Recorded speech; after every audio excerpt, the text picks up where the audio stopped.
Hello students, question number 15 of JEE Main 2023, 25 January, shift 2. The question is the shortest distance between the lines. ये दो lines हमें given है और इन दोनों के बीच की शॉर्टेस्ट डिस्टेंस हमें निकालनी है। तो पहले मैं प्रॉपरली इन दोनों लाइंस को अगर लिखूं तो जो पहली लाइन है वो है x+1 डिवाइडेड बाय 1 है इक्वल टू जो 2y लिखा है उसको हम लोग लिख सकते हैं y-0 डिवाइडेड बाय 1/2 और इक्वल टू है -12z लिखा है तो इसको हम लोग लिखेंगे z-0 डिवाइडेड बाय -1/12 लिख सकते हैं, है ना, कुछ इस तरीके से। और ये एक्चुअली अगर डायरेक्शन दे रखा है इसको हम 12 से मल्टीप्लाई करके भी लिख सकते हैं अगर हम चाहें तो इसी लाइन को अगर मैं L1 लाइन को है ना इसको L1 कह देते हैं हम लोग।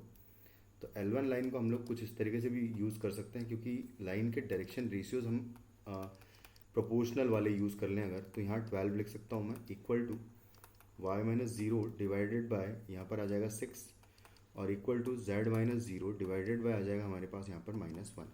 तो कुछ इस तरीके से पहली लाइन होगी।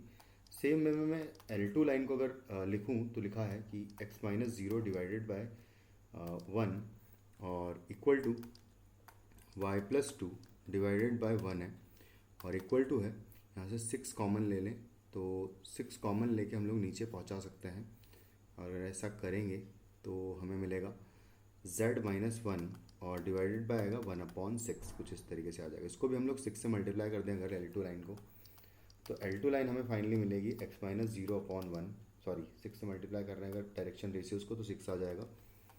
यहाँ पर आ जाएगा y+2/6 और इक्वल टू आएगा z-1/1 कुछ इस तरीके से हमें ये दोनों लाइंस मिल जाएगी, है ना, ये और ये लाइन।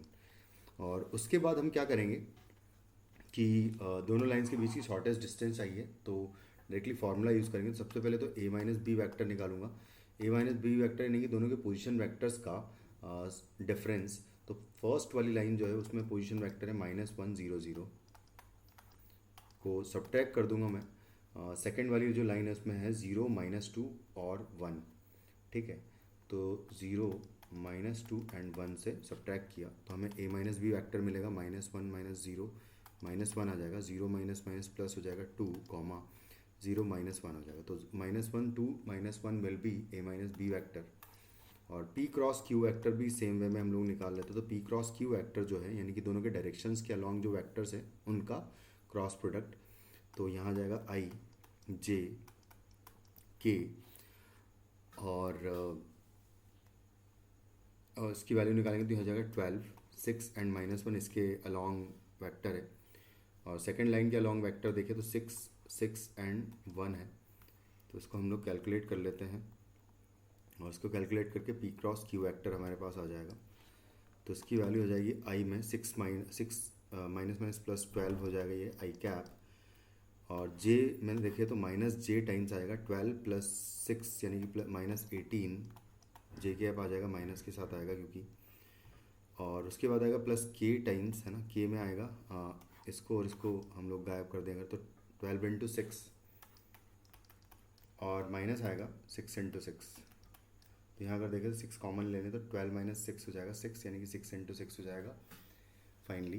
तो 36 आ जाएगा यहाँ पर हमारे पास k कैप। तो उसको हम देखो क्योंकि हमें सिर्फ डायरेक्शन से मतलब है p क्रॉस q वेक्टर की, तो हम यहाँ से इसको 6 कॉमन ले लेंगे तो 2 i कैप -3 j कैप और प्लस 6 k कैप हमें मिल जाएगा p क्रॉस q वेक्टर। अब इसका मॉडुलस भी निकाल ही लेते हैं। तो p क्रॉस q का mod will be equal to हो जाएगा 4 + 9 + 36 का अंडर रूट कुछ इस तरीके से आ जाएगा। तो 36 + 9 + 4 हो जाएगा 13 49 हो जाएगा का रूट आ जाएगा 7। तो फाइनली p क्रॉस q का जो मॉड्यूलस आएगा वो 7 आ जाएगा। अब डायरेक्टली फॉर्मूले में वैल्यूज पुट करें तो a - b का डॉट प्रोडक्ट ले लेंगे हम लोग p क्रॉस q के साथ और इसी का मॉड जो है नीचे आ जाएगा। ये हो जाएगा आपका distance between shortest distance between skew lines.